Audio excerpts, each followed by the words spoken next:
In nature, genes undergo random mutations and evolve based on arbitrary environmental pressures.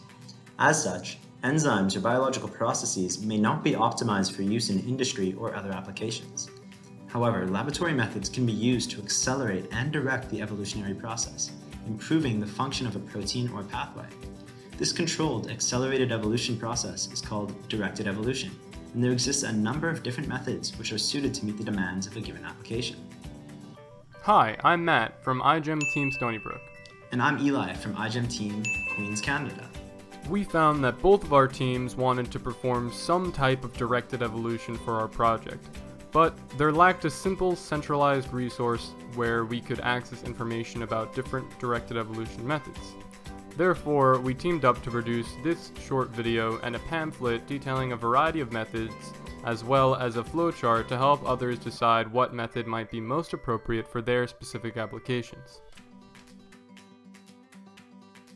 Directed evolution is a broad term that can refer to any method of introducing genetic mutations and selecting variants which best perform a user-defined function. Directed evolution can take place in vivo, in an organism, or in vitro, outside of the organism. This can include evolving single proteins and enzymes to increase their efficiency, or even evolving entire organisms to exhibit a desired phenotype. When evolving individual proteins, it is the molecular biologist's goal to introduce mutations into different copies of the gene. This is called making a library of variants. The variants are then compared in a biochemical assay. The variants which perform best at the chosen assay are selected to undergo further mutation until a desired outcome has been reached. Directed evolution is often portrayed as climbing a mountain. Reaching the peak is the goal, and there exists a number of different paths that lead to the top. Instead of increasing elevation, the molecular biologist is focused on producing increased functionality of a protein. The X and Y space represents all possible combinations of a gene, and the Z-axis represents changes in enzyme fitness.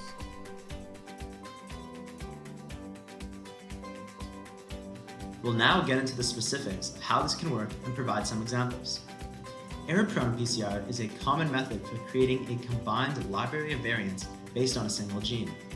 Error-prone PCR is most commonly performed under conditions that reduce the accurate replication of DNA by Taq polymerase during the synthesis of new DNA. In a normal PCR, the replication of DNA by the polymerase is fairly accurate. However, in error-prone PCR, the composition of the reaction buffer is altered, so the polymerase makes mistakes in the base pairing during DNA synthesis. This results in errors or mutations in the newly synthesized complementary DNA. The frequency of errors can be regulated by carefully controlling the buffer composition. The average number of mutations per DNA template increases as a function of the number of doubling times in your reaction. In experiments that use error-prone PCR for directed evolution, the frequency of mutation is normally controlled around 1 to 3 substitutions per 1,000 base pairs of DNA. Taq DNA polymerase is used in this setting as it does not contain a proofreading function and therefore doesn't automatically fix mistakes made. In our lab, we are looking to evolve a single protein. Therefore, we decided on error-prone PCR as you can control the boundaries of your sequence that is mutated between your forward and your reverse primers. To induce mutations, we use additional manganese chloride in our reaction buffer, which further decreases the fidelity of Taq. Some scientists refer to evolving the entire organism when they think of directed evolution. An example is this paper, which evolved cyanobacteria to tolerate various biofuels just by exposing them to higher concentrations in each round.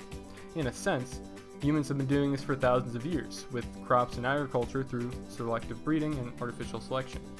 For example, just by selecting the seeds of mustard plants with different traits or phenotypes over the course of thousands of years, humans have evolved entirely new vegetables such as broccoli, kale, cabbage, and Brussels sprouts, all from the same original plant, Brassica oleracea, or however that's actually pronounced. Today, scientists do similar things but with modern tools.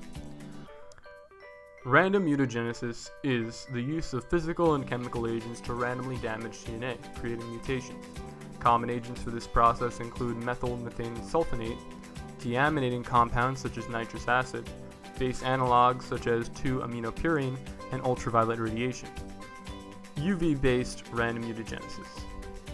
In UV-based random mutagenesis, ultraviolet light between 10 to 400 nanometers, is used to increase the rate of mutation in organisms. In our example, cyanobacteria. The advantage of this method is that it can be used in vivo and is relatively simple, involving no reagents or equipment other than the UV lights and a cover to protect the scientists. Here's how the mechanism works. UV light excites bonds in the DNA and causes what are called pyrimidine dimers. Essentially, the carbon in nucleic acids, such as thymine, gets enough energy to form double bonds, changing the structure of DNA and creating a molecular lesion. This instability can lead to mutations. Additionally, most organisms have an SOS response, where proteins detect lesions in the DNA and attempt to eliminate errors. These SOS responses are usually driven by ultraviolet light as well.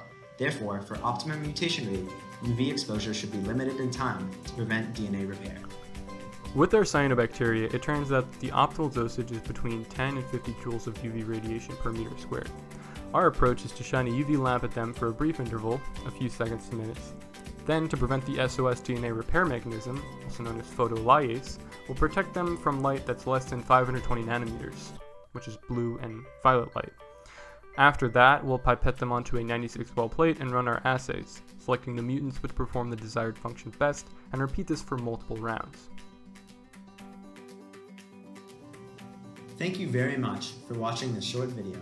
To access our more detailed directed evolution resource, which covers a variety of different methods and highlights great uses of directed evolution in previous iGEM projects, please click in the description below. Bye now, see you at the Jamboree!